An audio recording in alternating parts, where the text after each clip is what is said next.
So today I'm talking about a P0463 code, what it is and how you go about fixing it. And so what is a P0463 code? Well, it's a fuel level sensor circuit high input. And what does this mean? Well, the fuel pump is located inside the gas tank on many vehicles, and inside with the fuel pump is what's called a fuel level sensor, which basically just has a float that moves up and down as the fuel level goes up or down, and it just reports back to the onboard computer what the fuel level is. And for some reason, there's a problem with this, and so it's going to have to be troubleshooted. Know why? And so what are some possible causes? Well, first thing, be sure to check your fuses. And while usually the fuel pump fuse goes bad or a relay, then usually the whole fuel pump doesn't work. But depending on the vehicle, there can be different circuits. So it's always a good idea to check your fuses. And the next thing that could cause this, and the most common, is going to be that the fuel level sensor has just gone bad. And these are fairly simple devices. Basically, as this moves up or down, the resistance will change. So when the fuel tank is full, usually these will read like almost zero resistance or very low resistance. But as the fuel level drops, the resistance will go up. And the onboard computer is going to know these values, and so they'll know where the fuel level's at and be able to send it to the gauge on the dashboard. And so you can't test these with the multimeter to see if they're any good. The first thing you need to do if you want to test these, you need to get a wiring diagram for your particular vehicle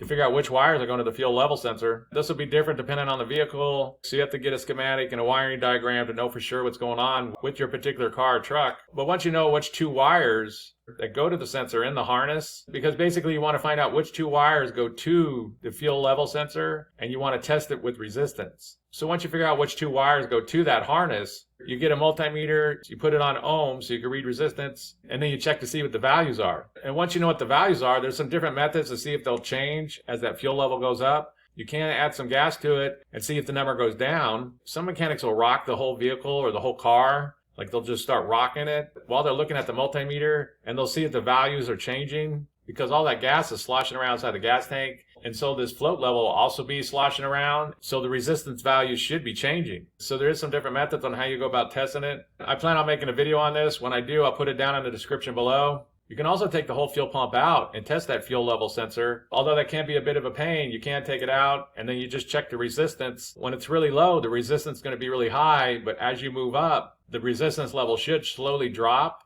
And there shouldn't be any spikes or dead spots or anything like this as it's moving up. If there is any spikes or dead spots, then it means one of these contact points is bad. So you can also take it out and test it, which, like I said, can be a bit of a pain, but many people do that. If that fuel level sensor tests good, then the next thing that could cause this is going to be the wiring harness. So you could check the wiring for any like open, short, bad connections, things like this. You can also check for a fuel tank ground wire that sometimes causes issues on many vehicles. Although usually when there's a bad ground wire, the fuel pump itself is not going to be working. So usually if the fuel pump is working, then it's not a bad ground wire. But that is something to keep in mind. And another thing that can cause this is the float that moves up and down. It just got stuck shut, like it got rusted up or something like that. If the vehicle's been sitting a long time, like longer than 6 months or a year or something like that, then the gas can go bad and it can start to rust up components. And it is possible that that float just got stuck in a position, usually by rust, but something might have broke on it. The float might not be buoyant itself or something along those lines. But the next thing that could cause this is that that float just got stuck. And so that's basically it. I just want to give a basic overview of how you go about fixing a vehicle with the P0463 code. If you have anything to add, please comment down below. If you have any questions, ask me and I'll try to answer them. If this video helps you, please click like, please click subscribe, and have a good day.